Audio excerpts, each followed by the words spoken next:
일본이 다시 흔들리고 있습니다. 기록적인 폭염의 집중호우, 여기에 수도권 단층의 이상 움직임까지. 규슈 남부에서는 소형 지진이 연달아 발생했고 도쿄 외곽에선 대형 도로 함몰 사고까지 일어났습니다. 그러나 일본 정부는 불안 조장을 삼가라는 말만 되풀이할 뿐 정작 시민들은 어디로 대피해야 할지조차 모르고 있습니다. 혼란은 깊어지고 불씨는 걷잡을 수 없이 커져만 갑니다. 그때 한 외국인 전문가가 조용히 일어서더니 회의장에서 폭탄 선언을 합니다. 저는 독일 출신입니다. 하지만 지금 이 자리에서 한국을 대표하고 싶습니다. 그녀는 말합니다. 한국은 재난에 대응하지 않습니다. 한국은 재난을 예측하고 설계하는 나라입니다.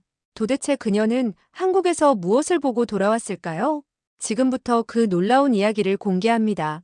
좋아요와 구독은 영상을 만드는데 큰 힘이 됩니다. 감사합니다. 저는 독일 뮌헨 대학의 재난심리학 교수 마리아 호프만입니다.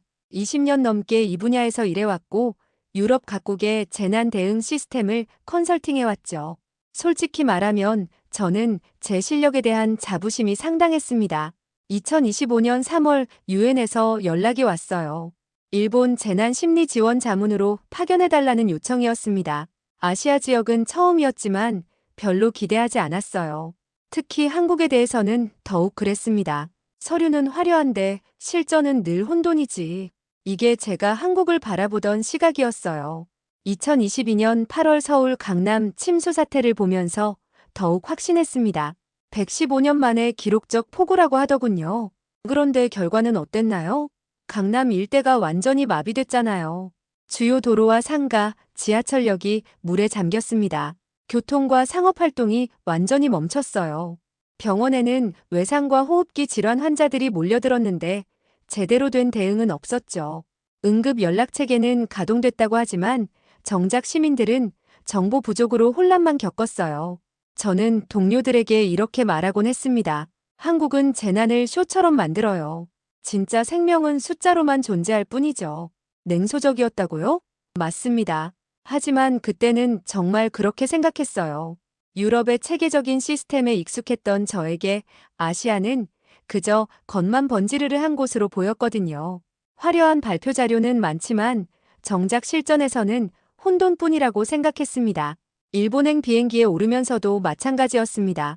또 다른 형식적인 업무가 될 거라고 생각했어요. 몇 개월 머물면서 보고서나 써서 제출하고 돌아오는 그런 일 말이죠. 하지만 제가 얼마나 오만했는지 그리고 얼마나 무지했는지는 곧 깨닫게 될 거였습니다. 도쿄에 도착한 첫 주부터 이상한 기온을 느꼈습니다. 3월 말인데도 기온이 38도까지 올라갔어요. 이상 기후였죠. 그런데 더 이상한 건 일본 정부의 반응이었습니다. 불안을 조장하지 마시오. 이게 제가 일본 내각부 관계자들에게서 들은 첫 마디였어요. 저는 재난 심리 전문가로 왔는데 정작 심리적 지원에 대한 이야기는 꺼내지도 못하게 하더군요. 일본은 예전부터 이런 식이었어요. 후쿠시마 원전 사고 때도 멜트다운이라는 단어 사용을 금지했죠. 공황 유발 우려 때문이라면서요.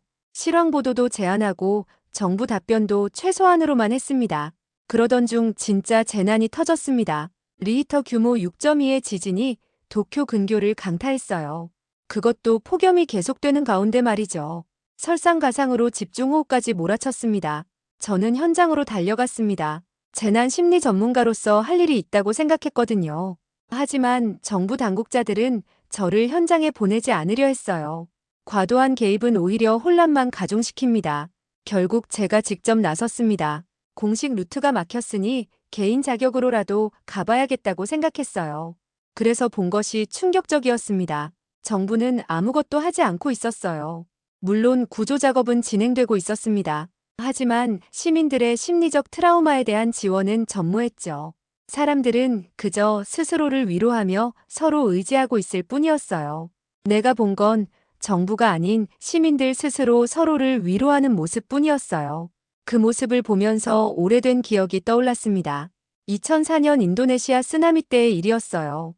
저는 그때 대학원생이었고 아버지를 따라 현지 구호 활동에 참여했었습니다. 아버지는 독일 적십자 소속 구조대원이었어요. 하지만 현지 정부의 체면 치레 때문에 제대로 된 구조 작업을 할 수 없었습니다. 결국 아버지가 구하려던 한 가족을 놓쳤어요. 그때 아버지가 한 말이 생각났습니다. 이 아시아라는 곳에선 언제나 구조보다 체면이 먼저구나. 도쿄에서도 마찬가지였어요. 정부는 통제 가능한 수준이라는 말만 반복할 뿐 실제 시민들의 고통에는 관심이 없어 보였습니다. 저는 점점 분노가 치밀어 올랐어요. 루카스는 제 외아들입니다. 15살이에요. 평소엔 활발하고 밝은 아이였는데 일본에 와서부터 조금씩 변화가 보이기 시작했어요. 지진이 일어난 그날 밤 루카스가 제 방으로 뛰어들어왔습니다. 온몸을 떨고 있었어요. 엄마, 무서워. 또 흔들릴 것 같아. 루카스는 지진 영상을 반복해서 보면서 불안감에 시달리고 있었습니다. 전형적인 재난 후 스트레스 반응이었어요. 하지만 문제는 이곳이 일본이라는 거였습니다. 그날 밤 루카스의 증상이 심해졌어요. 과호흡에 손떨림, 그리고 극도의 불안감. 저는 즉시 병원으로 달려갔습니다. 하지만 병원 시스템은 완전히 마비되어 있었어요. 지진으로 인한 환자들이 몰렸는데 심리적 응급처치는 우선순위에서 밀려났습니다. 도로는 침수로 막혔고 구급차도 제대로 움직일 수 없는 상태였어요. 콜센터에 전화해도 잠시만 기다려주세요라는 자동 응답만 나왔어요. 1시간을 기다려도 연결되지 않았습니다. 무반응이었죠. 저는 루카스의 떨리는 손을 붙잡고 소리쳤습니다. 이런 게 시스템이라고? 이 나라 아무것도 하지 않잖아. 그 순간 제 안에 무언가가 무너졌어요. 20년간 재난 심리학을 연구해온 전문가로서의 신념, 그리고 시스템에 대한 믿음이 완전히 흔들렸습니다. 더 화가 난 건 뉴스였어요. 텔레비전에서는 여전히 상황은 통제 가능한 수준입니다라는 멘트만 반복하고 있었어요. 지금 이 순간에도 수많은 사람들이 루카스처럼 고통받고 있을 텐데 말이죠. 저는 그때 깨달았습니다. 아시아에 대한 제 편견이 맞을 수도 있다고. 정말로 이곳은 시스템이 작동하지 않는 곳일 수도 있다고요. 결국 다음 날 아침이 되어서야 루카스는 간단한 진료를 받을 수 있었어요. 하지만 전문적인 심리치료는 일주일을 기다려야 한다고 했습니다. 일주일이요? 아이가 지금 당장 도움이 필요한데 말이에요. 하지만 이것은 제가 한국을 만나기 전의 이야기였습니다. 한 달 후 유엔에서 또 다른 요청이 들어왔어요. 한국의 복합 재난 대응 세미나에 참석해달라는 것이었습니다. 유엔에서 온 공문을 읽으면서 저는 한숨을 내쉬었어요. 한국의 복합 재난 대응 세미나라니. 솔직히 내키지 않았습니다. 동료에게 푸념했어요. 그 나라? 어차피 또 파워포인트 자료 잔뜩 보여주는 거 아니겠어요? 하지만 계약상 의무이기도 했고 무엇보다 루카스의 상태가 조금 나아진 후였거든요. 그래서 마지못해 한국행을 결정했습니다. 인천공항에 내린 첫 순간부터 뭔가 달랐어요. 공항 자체가 하나의 거대한 시스템처럼 작동하고 있었습니다. 사람들의 동선, 안내 시스템, 심지어 화장실 위치까지도 모든 게 계산되어 있다는 느낌이었어요. 저는 속으로 피식 웃었습니다. 과도한 질서주의네. 전형적인 아시아 스타일이야. 하지만 이상했어요. 일본에서 본 질서와는 뭔가 다른 느낌이었거든요. 일본은 그냥 조용히 참고 견디는 분위기였다면 한국은 뭔가 능동적으로 움직이고 있다는 느낌이 들었어요. 세미나장에 도착했을 때도 마찬가지였습니다. 한국 소방청과 행정안전부가 공동으로 주최하는 행사였는데 규모가 상당했어요. 하지만 저는 여전히 회의적이었습니다. 어차피 이론적인 이야기만 늘어놓겠지. 그런데 세미나 첫날 저는 입을 다물 수가 없었습니다. 한국 측에서 보여준 것은 파워포인트가 아니었어요. 실시간으로 작동하는 인공지능 기반 재난 대응 시뮬레이션이었습니다. 2022년부터 서울시에서 도입한 디지털 플랫폼이라고 하더군요. 가상의 지진 상황을 설정하고 실제 시민들이 참여하는 대피 훈련을 동시에 진행하는 거였어요. 시민들이 스마트폰으로 실시간 상황을 보고하고 그 정보가 즉시 중앙 시스템에 반영되더군요. 더 놀라운 건 AI 기반 CCTV 위험 탐지 시스템이었어요. 세종과 대전에서 테스트 중이라고 했는데 CCTV와 AI를 활용해서 홍수나 침수 위험을 조기에 감지하는 거였어요. 저는 깜짝 놀랐습니다. 이건 매뉴얼이 아니라 실제 작동하는 사회 구조잖아. 세미나 둘째 날 진짜 상황이 벌어졌습니다. 인천의 한 대형 건물에서 화재가 발생한 거였어요. 그런데 놀라운 일이 벌어졌습니다. 화재 신고가 들어온 지 3분 만에 모든 게 시작되었어요. 시민들의 휴대폰으로 재난 문자가 발송되었습니다. 2005년부터 운영 중인 공공재난문자 시스템이라고 하더군요. 동시에 주변 도로의 교통 상황이 실시간으로 분석되어 최적의 우회 경로가 안내되었어요. 저는 이 모든 과정을 세미나장에서 지켜보고 있었거든요. 한국 관계자들이 실시간으로 상황을 중계해 주었어요. 지금 소방서에서 출동했고 예상 도착 시간은 7분입니다. 동시에 인근 병원 3곳에 응급실 대기 상태를 요청했어요. 정말 놀라웠습니다. 독일에서도 이런 체계적인 대응은 보기 힘들었거든요. 하지만 더 인상적인 건 심리 지원 시스템이었어요. 화재 현장 주변 주민들에게는 단순히 대피 안내만 전달된 게 아니었습니다. 현재 상황은 통제되고 있습니다. 침착하게 안내에 따라주시기 바랍니다. 궁금한 점은 다음 번호로 연락주세요. 구체적이고 안정적인 메시지였어요. 그리고 정말 그 번호로 전화하면 실제 상담사가 연결되더군요. 형식적인 자동 응답이 아니라 말이에요. 저는 옆에 있던 이지은 박사에게 물어봤습니다. 이 모든 게 실제로 작동하는 거군요? 이지은 박사가 대답했어요. 시민이 정부를 믿을 수 있을 때 심리는 안정을 찾습니다. 그래서 우리는 신뢰할 수 있는 시스템을 만드는 데 집중했어요. 그 말이 깊게 박혔습니다. 일본에서 본 것과는 정반대였어요. 일본은 정부가 시민들을 믿지 않으니까 정보를 숨기고 그래서 시민들도 정부를 믿지 않는 악순환이 반복되고 있었거든요. 하지만 한국은 달랐어요. 투명하게 정보를 공개하고 시민들이 스스로 판단하고 행동할 수 있도록 도와주는 시스템이었습니다. 화재는 2시간 만에 완전히 진압되었습니다. 다행히 인명피해는 없었어요. 하지만 저에게는 더 큰 충격이 남아 있었습니다. 처음이었어요. 내가 몸을 맡겨도 된다는 감각이 든 나라. 그날 밤 저는 호텔에서 혼자 생각에 잠겼어요. 내가 지금까지 뭘 해왔지? 정말로 전문가라고 할 수 있을까? 한국 체류 마지막 날이었어요. 짐을 싸고 있는데 루카스가 갑자기 쓰러졌습니다. 또 불안 발작이었어요. 저는 당황했습니다. 한국어도 제대로 못하는 상황에서 응급실을 찾아야 했거든요. 하지만 호텔 프런트에 도움을 요청하자마자 모든 게 달라졌어요. 호텔 직원이 즉시 119에 신고했고 3분 만에 구급차가 도착했습니다. 그것만으로도 놀라웠는데 더 놀라운 건 그 다음이었어요. 구급차 안에 통역사가 동승하고 있었어요. 외국인 응급 환자를 위한 시스템이 이미 구축되어 있었던 거죠. 오지 응급 의료 시스템이라고 하더군요. 걱정하지 마세요. 아이는 괜찮을 거예요. 구급대원이 유창한 영어로 저를 안심시켰습니다. 구급차 안에서 루카스의 바이오 신호를 실시간으로 분석해서 병원에 미리 전달하고 있더군요. 병원에 도착하자마자 심리지원단이 대기하고 있었어요. 저는 정말 놀랐습니다. 독일에서도 이런 체계적인 지원은 받아본 적이 없었거든요. 병원에서 만난 정신건강의학과 의사가 저에게 말했습니다. 아이의 증상은 전형적인 재난 후 스트레스 반응입니다. 하지만 적절한 치료를 받으면 충분히 회복할 수 있어요. 그리고 구체적인 치료 계획까지 설명해 주었어요. 단순히 약물 처방만 하는 게 아니라 인지행동 치료와 함께 가족 상담까지 포함된 종합적인 계획이었습니다. 저는 그때 깨달았어요. 한국의 시스템이 얼마나 정교한지를요. 우리 독일도 이 정도까지 못했어요. 왜죠? 왜 이 나라가?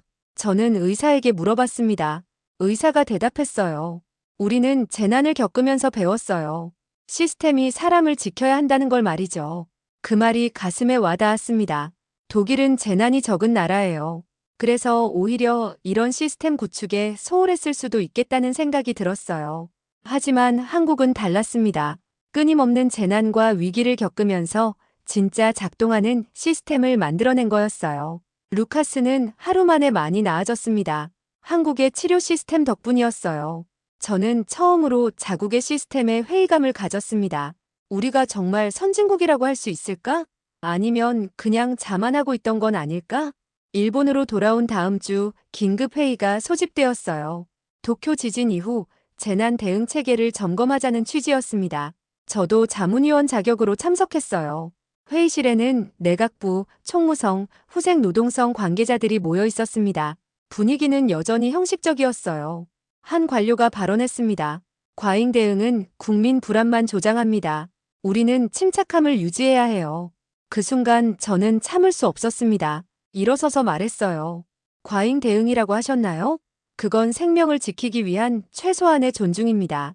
회의실이 조용해졌어요. 저는 계속했습니다. 저는 지난 한 달간 한국의 재난 대응 시스템을 직접 봤습니다. 그리고 한국에서 경험한 일들을 구체적으로 설명했어요. 실시간 재난 대응 시스템, 시민 참여형 대피 훈련, 그리고 무엇보다 심리 지원 체계에 대해서요. 한국은 심리까지 설계합니다. 일본은 아직 침묵만 있군요. 저는 목소리를 높였습니다. 한국은 시민을 믿고 그래서 시민들도 정부를 믿습니다. 하지만 일본은 어떤가요? 정부가 정보를 숨기니까 시민들도 불안해하는 거 아닌가요? 관료들이 술렁거리기 시작했어요. 하지만 저는 멈추지 않았습니다. 제 아들이 재난 후 스트레스로 고생할 때 일본 시스템은 아무것도 해주지 못했어요.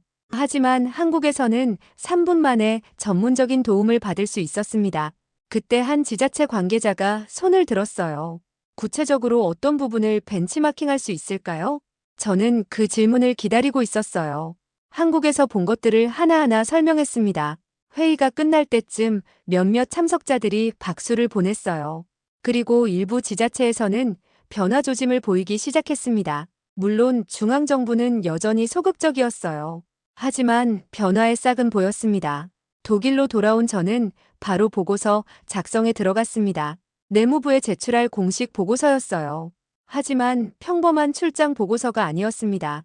저는 제목부터 신중하게 정했어요. K-SYSTEM 심리를 설계한 재난 대응 국가. 동료들이 의아해했습니다. K- 시스템이 뭐냐고 묻더군요. 저는 설명했어요. 코리언 SYS 토니미터의 줄임말이에요. 한국이 만들어낸 독특한 재난 대응 체계를 말하는 거예요. 보고서는 120페이지가 넘었어요. 한국 시스템의 핵심 요소들을 분석하고 독일이 벤치마킹할 수 있는 부분들을 구체적으로 제시했습니다. 특히 강조한 부분은 심리 설계였어요. 한국은 재난 대응에서 기술적인 부분뿐만 아니라 시민들의 심리적 안정까지 고려해서 시스템을 설계했다는 점이었죠. 보고서를 제출한 후 반응이 뜨거웠어요. 내무부뿐만 아니라 유럽연합 차원에서도 관심을 보였습니다. 몇 주 후 놀라운 소식이 들려왔어요. 유럽연합에서 한국형 시민 참여 재난 훈련 모델을 시범 도입하기로 결정한 거였어요. 독일이 먼저 시작하고 점차 다른 유럽 국가들로 확산시킬 계획이었습니다. 가장 큰 변화는 루카스에게서 일어났어요. 한국에서 받은 치료의 효과가 지속되고 있었거든요. 더 이상 지진이나 재난 뉴스를 봐도 공황 발작을 일으키지 않았어요. 어느 날 저녁 루카스가 저에게 말했어요. 엄마, 한국 정말 대단한 나라였구나. 저는 아이를 안아주며 말했습니다. 엄마가 틀렸어. 한국은 우리보다 앞서 있어. 우리가 배워야 해. 그 말을 하면서 저는 깨달았어요. 진정한 전문가가 되려면 겸손해야 한다는 것을요. 그리고 편견 없이 배울 수 있어야 한다는 것을요. 몇 달 후 저는 다시 한국을 방문했습니다. 이번에는 독일 정부 대표단의 일원으로요. 한국의 재난 대응 시스템을 공식적으로 벤치마킹하기 위한 출장이었어요. 인천공항에 내렸을 때의 기분은 처음과 완전히 달랐습니다. 이제 저는 이 나라의 시스템이 얼마나 정교한지 알고 있었거든요. 공항에서 KTX를 타고 서울로 향하면서 창밖을 바라봤어요. 질서정연하게 움직이는 사람들, 체계적으로 운영되는 교통 시스템, 그리고 곳곳에서 볼 수 있는 재난 대비 시설들과 시민 대피 훈련 풍경들이 보였습니다. 이 모든 것이 그냥 만들어진 게 아니라는 걸 이제 알고 있었어요. 수많은 시행착오와 개선을 통해 만들어진 시스템이라는 것을요. 세미나장에서 다시 만난 이지은 박사가 저에게 말했어요.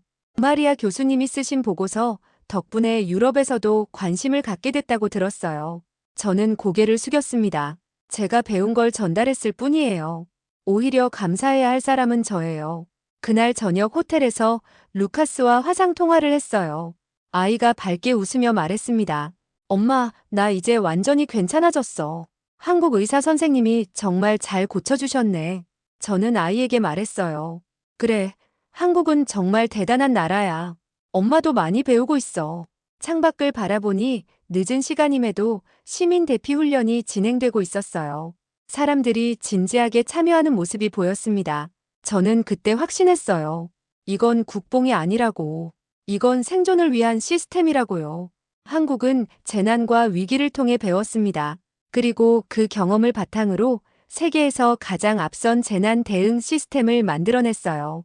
저는 이제 그 시스템을 유럽에 전파하는 역할을 맡고 있습니다. 한때 무시했던 나라의 시스템을 말이죠. 지금 유럽 각국에서 K- 시스템에 대한 관심이 높아지고 있어요. 독일뿐만 아니라 프랑스, 이탈리아, 심지어 북유럽 국가들까지도 한국의 재난 대응 시스템을 연구하고 있습니다. 앞으로도 한국과 유럽 사이의 가교 역할을 계속할 계획이에요. 그리고 언젠가는 전 세계가 한국의 K- 시스템을 벤치마킹하는 날이 올 거라고 믿습니다. 왜냐하면 이건 단순한 기술의 문제가 아니라 생존의 문제니까요. 그리고 한국은 이미 그 답을 찾아냈거든요. 이건 국뽕이 아닙니다. 이건 생존입니다.